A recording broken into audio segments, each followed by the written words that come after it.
Ciao ragazzi! Ayan, tatalbusan natin ng dahon yung ating kamote. Kamote, daghog. Daghog ras aklanon. Ayan. Ayan. Maglalaman ito ha. Ayan. Talbos ng kamote at kunin natin yun, no? Saluyot. Tatalbusan na rin tayo natin yung saluyot. Ayan.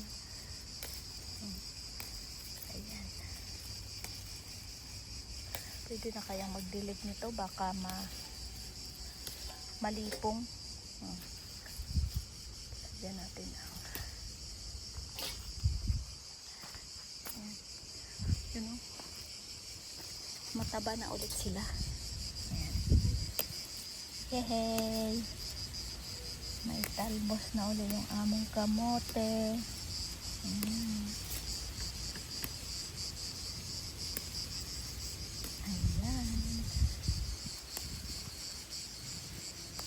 Ayan, diba?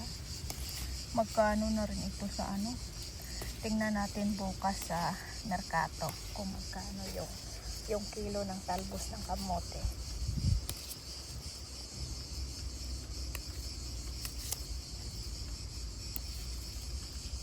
Yan.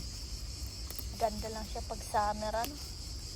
Kung ganito yung weather all the year. Sa Italia siguro, nako, ang taba ng mga gulay natin.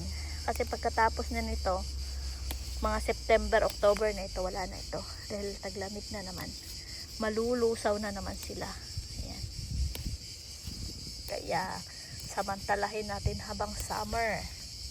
Kailangan nating magtanim, makatikim ng season na gulay, makatikim ng talbos ng kamote. Kasi nga pag winter wala nang magbebenta. Wala ka na rin makikita sa tindahan dahil nga hindi siya season. Ayan, oh. Di October na ito, kukunin na natin yung kanyang laman. Ayan.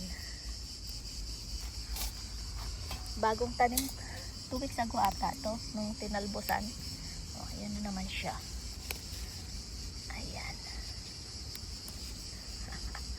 Talbos ng kamote. Aton nga laswahan. Sausaw sa ginamos. Ayan. Ayun. Ayan yung ano, oh, yung patatas.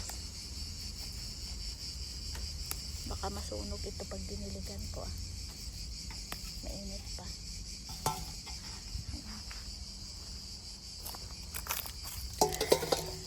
Ayun. Ito bagong tanim ito. Ay, ito mga bagong tanim. Ito yung bagong talbos last. Ayun, natunog yung lamok.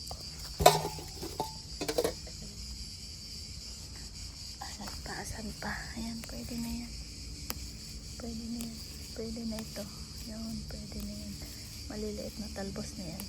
Ayan. Bilis naman yung gumapang. Yan, o. Dati dito, ginagawa naming sipa. Talbos ng dahon na ito. Kinukuha namin tapos ginagawang sipa, di ba? Saan pa? Yan, okay na yan, no? Isang gulayan. Bene.